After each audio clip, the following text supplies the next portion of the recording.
Alright, good evening everybody, it's your boy Akeem and welcome to today's vlog. Continuing with all my top prospects headed towards the 2014 NFL Draft, today I need to talk about my top 3 fullbacks. Now I must admit I'm not really feeling the stock at this season headed towards this year's draft at the fullback position. That's why I only have top 3 instead of my usual top 5. I only feel that no more than 3 fullbacks will be selected within this year's draft. Now I'm going to start things off at number 3, Trey Miller out of Oklahoma. I believe that out of all 3 of these players I need to talk about today on this list, I think he's the most versatile and most athletic because he has over 1,000 yards rushing and receiving throughout his career and 13 touchdowns. He can catch the ball outside of the backfield, and he also averages 5.5 yards per carry running the football, rushing for over 500 yards. But the reason why I have him at number 3 and not number 1 is because he had to deal with a knee-ending injury at the end of, in the game against Texas Tech back on November the 10th. He ended up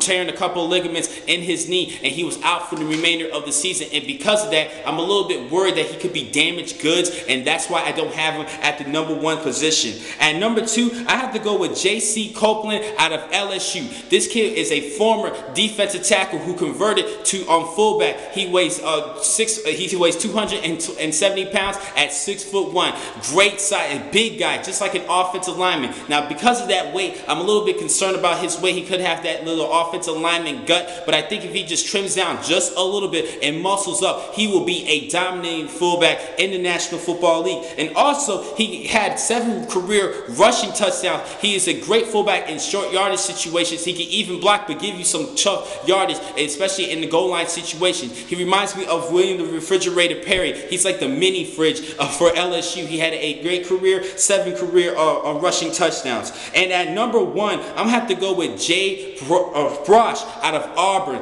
Now, out of all my fullbacks this season, he is the best blocking fullback, and he actually was part of the reason why Auburn was number 1 in the nation in rushing. They had over just a little bit over 328 yards rushing per game, and he was part of a big case of why they were such a great running team, along with offensive tackle Greg Robinson. He's a diesel type fullback, a smash mouth hitting fullback, and he definitely opens up holes. He has strong proudness about him, and he creates big holes for the running backs. And I think because of his blocking ability and his smash mouth football style, that's why I had to put him at number 1 at the fullback position. But he does not really possess the speed and agility you would like in the fullback. And he was also limited in any plays where he got the chance to have the ball in his hands because of that speed and agility. And that could be a little bit of a concern for NFL teams because they won't be able to use him, especially in this pass-happy NFL league.